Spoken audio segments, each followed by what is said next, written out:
nau pangte kan ni lain ka thian pa ro kam lawanen hian tangwal pakhat pugina kan ti hian min bol kual sa thei em maya mi dora te min tir kual vaka kan lo la mol box si nen rin lo deuh hian puitling ho le kut thak te hi kan tor pha fo mai ni kan thin churim ve viau thin ma se kan ngam box si lawa eng tin nge kan tiang le tia kan boi ruk em lain ni khat chu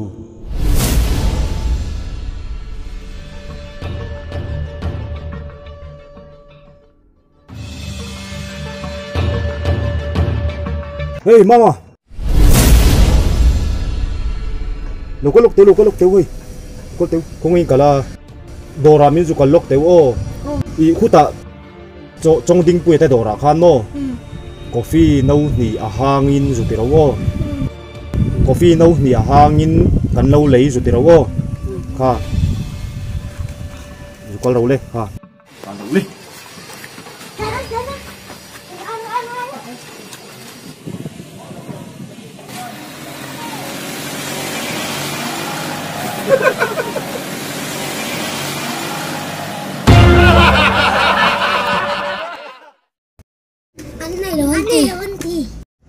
cái này là vấn tì mô nè nị chuan far star lose a bomin nan ti zu ti ro o tan ro le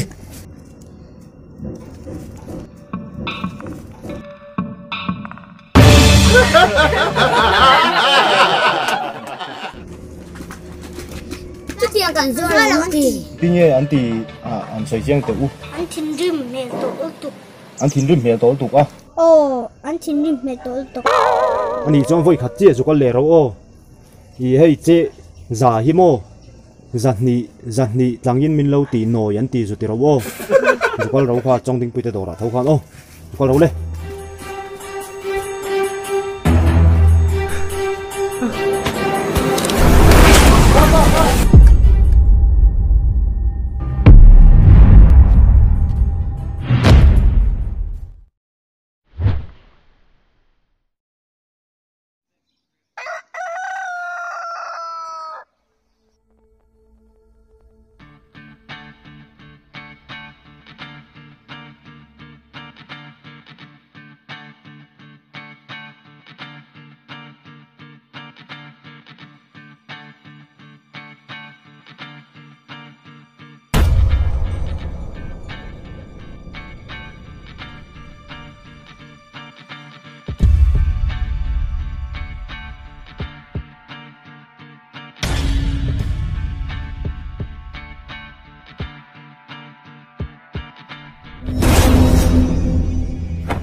no, no, no, no.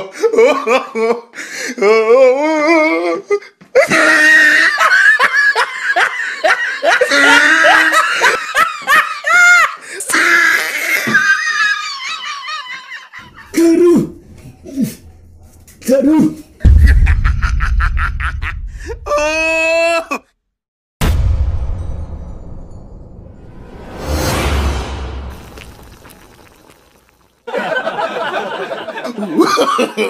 No, no, no, no, no, no, no, no, no.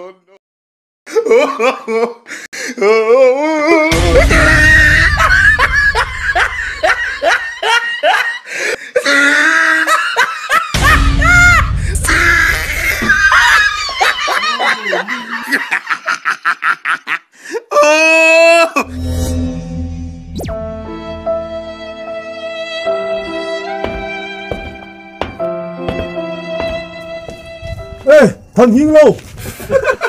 Ê, vang về tùn lại. Ê, tí đùn téng rồi con tệ. Tí đùn téng. Ê, tùn lại tí xin lại vang thầy về.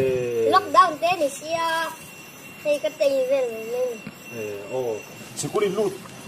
Thầy là vang ở chỗ. Anh đi chuan in mấy gì thế ý là dùng ai em. Cái là rượu. Vậy lâu tôi đâu mà làm rượu là.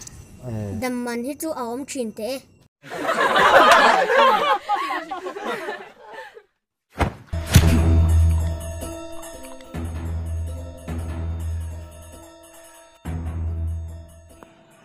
Cắn này là con tìm không? Ồ, Tin nghe ăn xoay đàn. anh thiên đêm tối tao. Anh thiên đêm tối tao. Ngồi rồi là chả lắm. Ồ, chuan. Xịt rú la. Cốc rồi lên. Cốc rồi lên. Chuan bù râu. Ồ.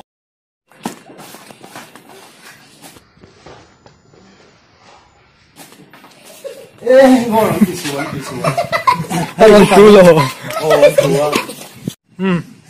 Bác xã đi ta đâu. Lên.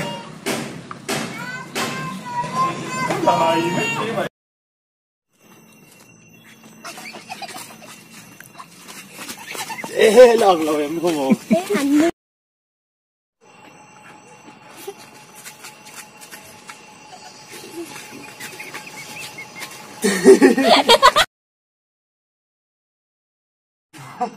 Cụt mũi suy ra căng phê đâu, nặng. Ồ, lên. Lên. Ê, thằng hiên lâu. Lâu đinh. Đó, chẳng nghĩ là Ngồi lâu anh xin đi nào. 2, 3. chật như tu ca xa hẳn mẹ khoang lên vây lâu tuy tập mấy